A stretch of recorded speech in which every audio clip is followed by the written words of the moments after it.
Boa tarde. Obrigado pela presença. Desculpa a pequena confusão. Vim do Rio de Janeiro hoje de manhã e aeroporto totalmente fechado. Mas vamos lá. Ethernet VPN, casos de uso e aplicação. Ethernet VPN. Ué, mas o que é o conceito de Ethernet VPN? O que está por trás disso? Vamos dar uma passadinha também em como é que funciona esse novo padrão que a indústria vem propondo. E, claro, casos de uso, ou seja, para que serve na prática? Onde que usa esse negócio que tá saindo do forno aí recentemente? Qual que é a história? A proposta do Ethernet VPN é fazer a coisa certa baseada nas lições aprendidas já da tecnologia, já consolidada. Hoje, quando a gente fala de VPNs, a gente entende dois tipos principais de VPNs, VPNs de camada 3 e VPNs de camada 2, se a gente pudesse classificar rapidamente. VPNs de camada 3 é o IPVPN, ou Layer 3 VPN, para alguns mais antigos, a RFC 2547 bis, que agora já é 4364, mas enfim.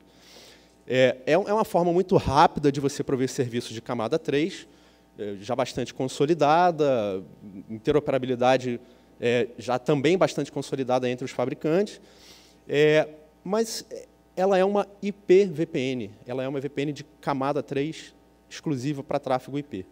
Existem algumas aplicações que eu preciso ter interconectividade de tráfego camada 2, eu preciso que os MAC addresses se enxerguem, né? O segundo tipo de VPN, de forma mais geral, são as VPNs de camada 2, onde a principal forma de implementar é o que a gente conhece como VPLS, ou Virtual Private LAN Services. Enfim, o VPLS, também já RFCs consolidadas, ela propõe a criação de uma espécie de um grande switch Layer 2, de um domínio Layer 2, através da rede WAN. Funciona muito bem para a camada 2, mas existem algumas questões com relação a como é que você faz o provisionamento, como é que isso escala, aprendizado de MAC address, broadcast, multicast, isso em larga escala tem as suas complicações. Se alguém já mexeu com isso, vai entender quais são os pontos de cuidado que se tem que ter quando você faz uma VPLS ou várias VPLS em larga escala. Por que se precisa, então, rever e por que se está criando uma nova forma de fazer algum tipo de VPN? O principal direcionador são os serviços de cloud, né, e NFV, né, Network Function Virtualization, onde a ideia é que a Ethernet VPN, que, na verdade, vai prover um serviço que pode ser tanto camada 2 quanto camada 3, vamos entrar no detalhe, ela junte um pouquinho dos benefícios do que se já aprendeu no provimento de serviços de VPN. Então, para serviços de cloud, para interconexão de data centers, que precisa de conexão muitas vezes em camada 2 mesmo, para uma integração fácil de serviços Layer 2 e Layer 3, e pode ser utilizado em conjunto com algumas tecnologias de overlay, né? Vou mostrar alguns casos mais à frente do que eu estou querendo dizer com isso. Como é que está o padrão na indústria? O Ethernet VPN é tratado pelo IETF, já existem RFCs já finalizadas, alguns drafts que já estão bem próximos de se tornarem RFCs, e vários outros drafts com colaborações, seja de fabricantes de equipamentos, seja de operadoras, enfim. Ele está sendo bastante comentado e colaborado pela indústria como um todo, e existem, inclusive, implementações reais de equipamentos dos principais fabricantes de roteadores que já suportam esse padrão nas suas últimas versões. Ok? Qual o segredo? O que tem por trás? Qual a diferença disso? O Ethernet VPN ele se baseia no BGP, no MP-BGP, né, no caso, Multiprotocol BGP, que é um protocolo que é bastante extensível, então vamos usar essas extensões do BGP para fazer mais alguma coisa. A principal coisa que se faz é divulgar anúncios que são MAC addresses. Ou seja, eu estou anunciando uma MAC VRF, uma VRF de camada 2, Então, os MACs que vão sendo apreendidos pelos PEs que fazem parte, eles são anunciados para os seus vizinhos, via BGP, e tem as funções de reflector e tudo. Eu anuncio o MAC address. Na verdade, olhando bem, é como se eu anunciasse uma tabela ARP. Eu anuncio o MAC address e o endereço IP dos hosts que vão sendo apreendidos e que vão se conectando na VPN. Então, tem mais ou menos aqui uma figura aqui do que é a pilha, né, de mensagens, né, do anúncio. Mas o que traz? Porque, usando o BGP é um protocolo que tem bastante escalabilidade, que ele tem consistência e que ele tem vantagens de arquitetura, como, por exemplo, a utilização de hot reflectors, que te dão escalabilidade, especialmente no plano de controle. Foi criado uma nova família, né, um address family, um subaddress family, para EVPN, suportando IPv4, anúncios de IPv4 e IPv6 também, dentro da tabela ARP, de certa forma, que ele anuncia. Então, você, também sendo BGP, você acaba tendo bastante controle do anúncio de MAC addresses. BGP, sujeito a políticas de roteamento que você pode fazer também para o anúncio das EVPNs. Né? Então, você tem um controle muito grande que você pode trazer para a VPN que você está criando de camada 2, por exemplo. Então, com MP e BGP, você mantém o isolamento entre as instâncias, né? Você continua tendo o conceito de route distinguisher, e permite, inclusive, load balance, ou seja, você provê um serviço Layer 2 sobre a WAN que conta com recurso de equal cost multipath. Então, você tem load balance sem incorrer em problemas de loops, né, que são tradicionais nos serviços Layer 2. Vamos ver direitinho como é que isso funciona. O protocolo ele prevê dois segmentos, plano de controle, plano de dados. O plano de controle é uniforme, que é baseado nos anúncios de BGP, route reflectors, etc. Mas o plano de dados tem algumas opções que você pode escolher de acordo com a sua preferência, de acordo com o que está implementado na sua rede, de acordo com o que faz mais sentido para a sua rede. Então, por exemplo, o plano de dados pode ser baseado em MPLS. Se você já tem uma infraestrutura MPLS, vamos fazer o plano de dados com labels MPLS. Se você quer escalar um pouco mais e MAC addresses em grande escala, você pode usar PBB, o Provider Backbone Bridges, também conhecido como MAC em MAC, para escalar um pouco mais com relação ao aprendizado de MAC address.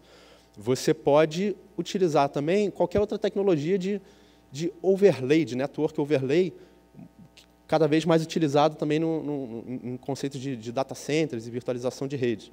O que é um network overlay? O mais antigo de todos, acho que é o GRE, né, que é encapsulamento de IP em IP. Né? Então, você abstrai a rede IP que tem embaixo e cria uma nova rede IP em cima com túneis GRE, vamos supor. Hoje, o que está muito em uso, especialmente para data center, é o protocolo VXLAN, VXLAN, como prefiro chamar, mas o fim de contas é uma camada de virtualização que se cria para você aproveitar qualquer infraestrutura Layer 3 que você tem ali embaixo. Então, de novo, separação de plano de controle e plano de dados, onde o plano de dados você pode eleger a melhor forma que faça mais sentido. Né? Estou falando de uma infraestrutura de data centers que eu já uso o VXLAN, vamos fazer o EVPN encapsulado em VXLAN. Então, enfim, existem opções. Elementos e conceitos principais do protocolo e terminologias. Né? O primeiro, mais importante, é o EVI, ou EVPN Instance. É a instância, é a AVPN, é a unidade fundamental do serviço que está sendo provido. O MAC VRF é a tabela de MACs que você divulga. E o Ethernet Tag é um tag de VLAN, como se fosse, que marca o domínio de broadcast daquela EVI. Você tem os roteadores de cliente, né, que são clientes da EVPN, os CEs. Eles não participam da EVPN, não entendem esse protocolo, ele apenas se conecta a uma rede que está provendo um serviço Layer 2 para eles, por exemplo. E você tem o plano de dados, como eu falei, encapsulamento MPLS ou alguma tecnologia de overlay. Você pode ter alguma questão de provisionamento estático, e você tem o plano de controle, que é baseado em MP-BGP, isso aí de forma uniformizada. O protocolo prevê a conexão de um client, ou seja, de um usuário dessa VPN de camada 2, por exemplo, pode ser, que a gente chama de single active, ou seja, tem 2 links, ativo e standby. Ou seja, o standby não tem tráfego a menos que o ativo caia. Ou não, ou pode ser ativo-ativo, que ele chama de all active. Então, você pode fazer load balance ali mesmo, como se fosse um lag, um link aggregation, né, um Ether channel, existem vários nomes para isso, do ponto de vista do CE. Isso é recebido pelos PEs que fazem a eVPN como um segmento multi-homed, né? E os segmentos eles são chamados de ESIs, ou Ethernet Segment Identifier. Então, aqui na figura nós podemos ver que esse lag ele é considerado como um ESI que está conectado ao PE3 e ao PE4 dentro da mesma eVPN instance. Então, ele é um segmento, um mesmo ESI que tem 2 conexões. Então, dali que vai sair a minha possibilidade de fazer multi-home, ou equal cost, ou load balance, enfim. Muito bem. Algumas características de operação, como é que eu divulgo e trafego os pacotes. Nesse exemplo aqui, vamos supor que eu estou fazendo um plano de dados via MPLS. Então, o que eu uso para separar o serviço 1 do serviço 2, ou seja, a VPN 1 da VPN 2? Vou usar o label MPLS. Então, se eu estou usando MPLS, eu preciso de toda a infraestrutura que faça um protocolo MPLS funcionar. Vou precisar de um protocolo de labels, RSVP, LDP, BGP, com 3107, por exemplo. Vou precisar de um IGP, provavelmente, para ter a interconectividade entre os meus PEs. Ou seja, toda a infraestrutura básica de uma rede MPLS ela é necessária. E todas as vantagens dessa rede, de convergência, facilidade, escala, também vão ser, vou usar para prover esse serviço.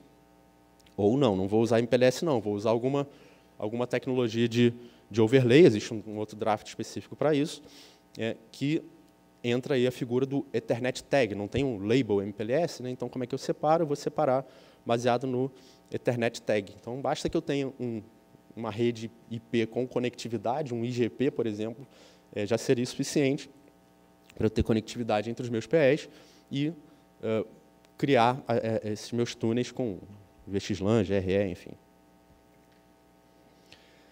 Como é que eu garanto a questão do multi-homing? Multi-homing, eu tenho 2 caras que estão falando no mesmo segmento, o tráfego é duplicado, eu vou ter loop, eu vou ter duplicação de pacotes. Como é que eu evito esse tipo de coisa? O principal conceito que tem que ter é como evitar broadcast, né? Broadcast, multicasts e unknown, né? Essa sigla BAM, né? Se alguém já ouviu, é broadcast, unicast, unknown e multicast. São os pacotes que requerem flooding. Eu não sei onde é que está o destino, eu vou ter que espalhar por toda a rede. Isso pode me causar loops infinitos. Então, eu tenho que controlar quem é que vai ser o responsável. Então, quando eu tenho um exemplo onde eu tenho 2 PEs, PE1, PE2, fazendo dual homing desse ESI, note aqui o ESI2, por exemplo, esses 2 caras tomam conta do ESI2, mas existe uma sinalização entre eles, onde eles elegem quem é o cara que vai tratar esse tipo de tráfego de broadcast, por exemplo.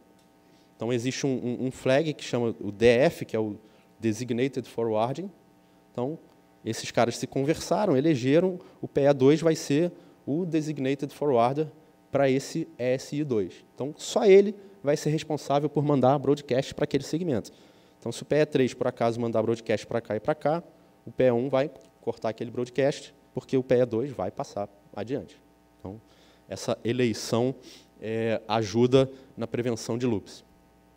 A segunda questão que é necessária na prevenção de loops é um conceito simples de split horizon, ou seja, se o PE1 recebeu tráfego vindo desse ESI e é um tráfego de broadcast, ele pode até passar para o PE2, mas o PE2 não devolve. Ele fala, poxa, esse tráfego veio do ESI2, eu não preciso devolver para ele. Então, eu quebro os ambientes. Então, é o conceito de split horizon. Não devolvo para quem me enviou o tráfego. Isso é outra coisa importante para evitar loops. E a terceira, que é o conceito que te dá o multi-homing efetivamente, que no padrão se chama de aliasing, de criar alias para o mesmo segmento. Então, eu digo aqui, eu instalo nesse PE remoto, né, no caso, o PE3 que é remoto, ele vai ter instalado aqui 2 entradas, uma para o PE1, uma para o PE2, apontando para o ES2, para o Ethernet SI2, né, no caso, o Ethernet Segment Identifier número 2, que é esse lag. Ou seja, esse PE3 ele tem como se fosse 2 entradas na forwarding table dele para o mesmo MAC. Se eu tenho 2 entradas, posso usar as 2. Então, vou fazer load sharing, custo igual, equal cost multipath, como você faz para o SPF, BGP e outros protocolos normais de roteamento. Você vai fazer também para um tráfego L2. Tenho load sharing para tráfego L2 com equal cost, com N paths, sem loops, que é importantíssimo, especialmente quando está falando de tráfego L2. Então, com esses mecanismos, você resolve a possibilidade de fazer dual homing, active-active, com prevenção de loops.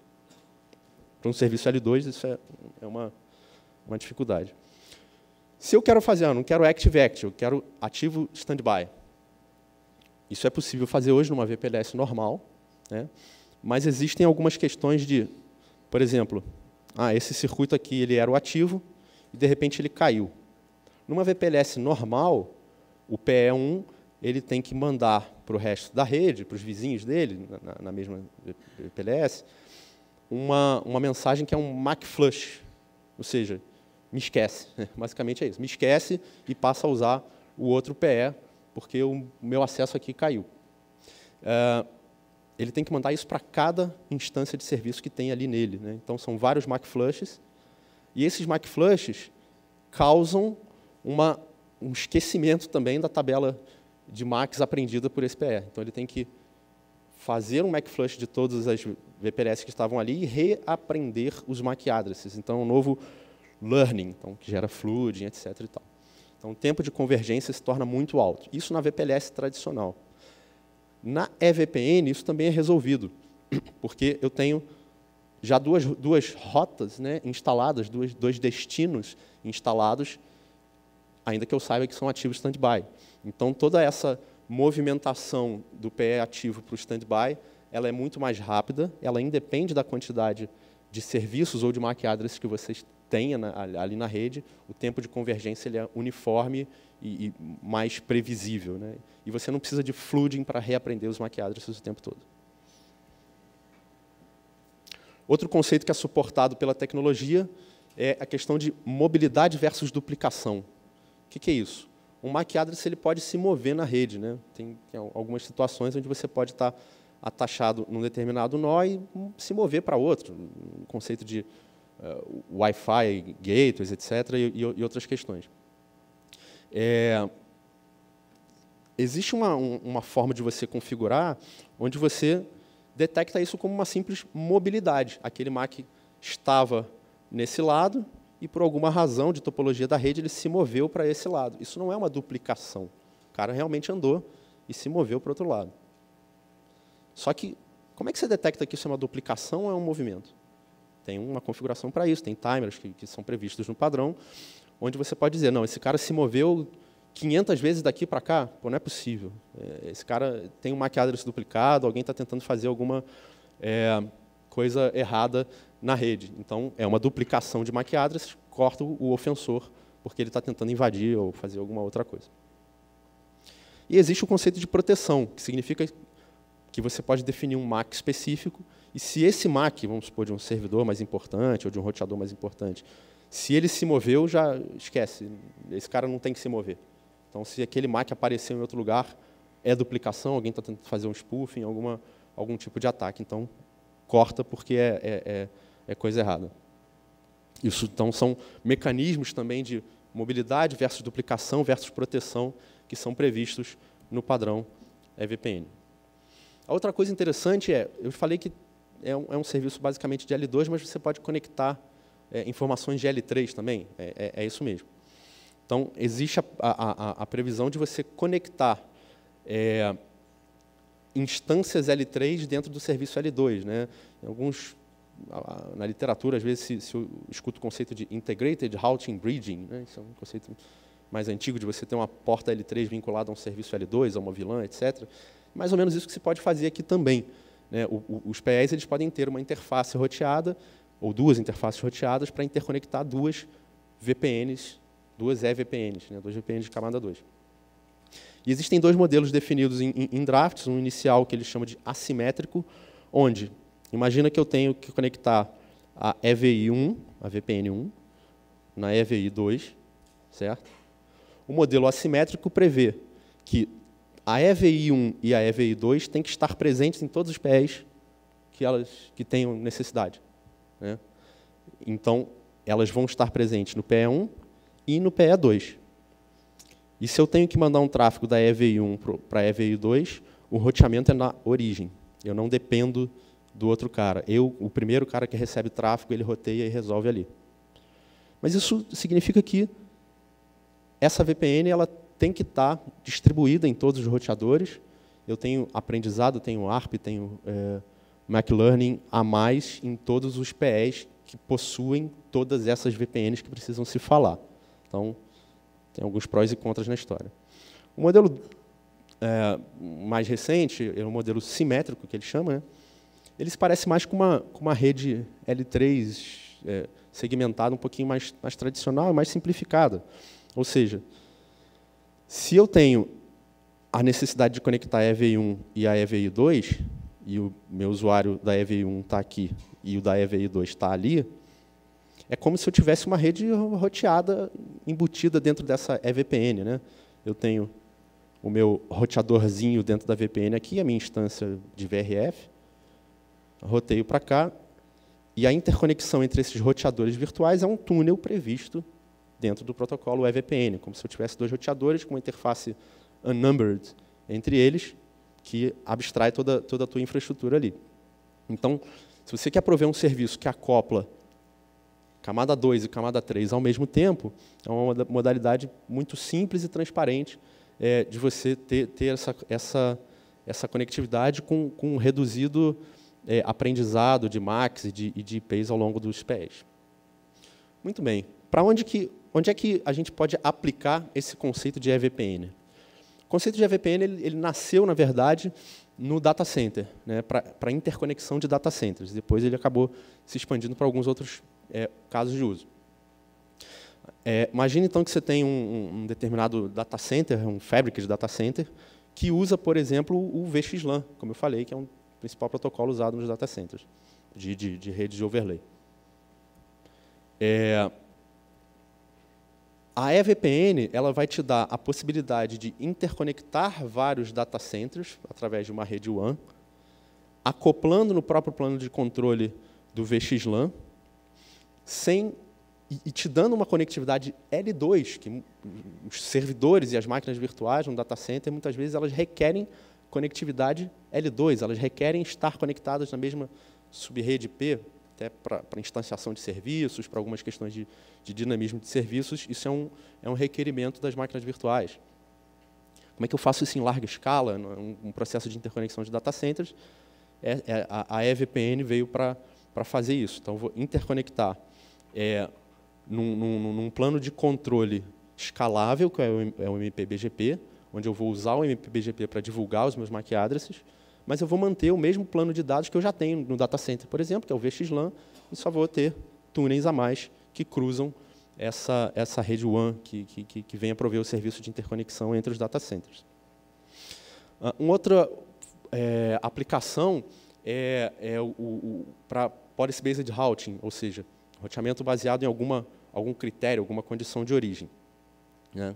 Então, imagina que eu tenho uma determinada infraestrutura, onde o tráfego normal vem do PE1 para o PE2, mas eu tenho em algum lugar um firewall, ou um DPI, ou uma ferramenta de proteção contra DDoS, onde eu preciso que algum tipo de tráfego, que foi detectado como um tráfego suspeito, por exemplo, esse tráfego vai ser redirecionado para o meu sistema de segurança, certo? Mas o tráfego normal deveria fazer esse caminho. O uso do eVPN, eu posso simplesmente criar uma regra, uma policy, estou falando de um roteador e de plano de controle BGP, né? Então tenho certas facilidades também, às vezes, para manipular esse tipo de coisa, onde eu vou dizer simplesmente o seguinte: o tráfego que eu tenho determinado critério que é atendido, que é o tráfego que eu estou suspeitando, esse cara acho que está me gerando um ataque de DDoS, eu vou simplesmente fazer um encaminhamento para o ESI, ou Ethernet Segment Identifier 01, que é onde está o meu sistema de segurança. Então, eu nem vou pensar muito bem o que fazer ou ficar criando rotas específicas. Aquele tráfego vai ter uma política de redirecionamento para o segmento onde está o meu sistema de segurança. Então, o tráfego vai passar pelo sistema de segurança, se tiver tudo bem, ele volta limpo para a rede, senão ele é cortado. Então, é uma forma também fácil de você implementar o desvio de tráfego para sistemas de segurança. A outra aplicação que tem é você formar uma malha de interconexão para pontos de troca de tráfego, onde você cria uma espécie de um fabric L2 entre os vários pontos ou roteadores que recebem o tráfego dos clientes que vão trocar tráfego ali, e eu crio uma infraestrutura L2 sobre uma infraestrutura MPLS, por exemplo, que é consolidada, que eu tenho facilidade de configurar, de convergência, de manipulação também, onde eu vou permitir que os N elementos que aqui estão conectados se enxerguem em camada 2, mesmo numa rede de uma escala maior de número de conexões ou de tráfego, etc.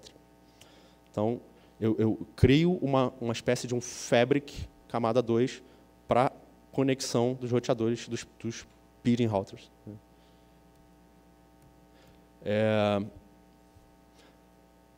Outra aplicação é serviços Layer 2 mais Layer 3, que podem ser providos de uma forma rápida e fácil, né? Como eu falei, a EVPN ela prevê a divulgação não só de MAC address, mas também de endereços IP. Então, você pode juntar tudo e fazer disso uma espécie de rede WAN para os clientes dessa infraestrutura aqui de uma forma fácil. E uma outra aplicação é uma rede totalmente de overlay controlada pelo cliente ou pela empresa, vamos dizer aqui. Então, imagina que eu tenho alguns service providers que, enfim, de forma transparentemente, eu vou me conectar a eles. Então, eu tenho na minha corporação, na minha instituição, eu tenho um PE, o meu PE, que faz algum tipo de conectividade a esse service provider via internet, e os meus PEs, então os quadradinhos azuis aqui são meus PEs, que eu interconecto via BGP, estabeleço uma sessão BGP entre eles, e vou criar um plano de controle, um plano de dados totalmente independente. Então, seja lá qual for a infraestrutura que tem aqui dentro, eu crio as minhas VPNs ou as minhas interconexões de VLANs, etc., entre os meus sites, de uma forma onde eu tenho totalmente esse controle. Então, e eu faço um overlay dos meus N service providers pelos quais eu passo para chegar o tráfego de um ponto a outro. Então, eu tenho esse controle, tenho a possibilidade de tomar esse controle. Muito bem. No resumo, o EVPN ela é uma tecnologia nova que está sendo recentemente padronizada. Já temos algumas RFCs que descrevem, vários drafts que são muito ativos e comentados pela indústria, sejam operadores, sejam fabricantes, que te traz eficiência do ponto de vista de como prover um serviço que, especialmente para a camada 2, é mais difícil você ter escalabilidade, segurança, a questão de possibilidade de você fazer dual homing, né? A possibilidade de você integrar serviços camada 2 e camada 3 e de ter plano de dados que você utilize, que você escolha. MPLS, VXLAN, GRE, enfim, a tecnologia que você prefira para enviar realmente os pacotes. Existem vários casos de uso, apresentei alguns aqui, os principais casos de uso para essa tecnologia, ou seja, para que ela foi criada e onde que ela pode agregar. E eu diria que é a última geração de tecnologias de VPN, que já existem implementações reais, né, ou seja, é de verdade, e que está pronto para maximizar a forma de você interconectar pontos, seja em camada 2, seja em camada 3, de uma forma mais flexível possível. Ok? Obrigado.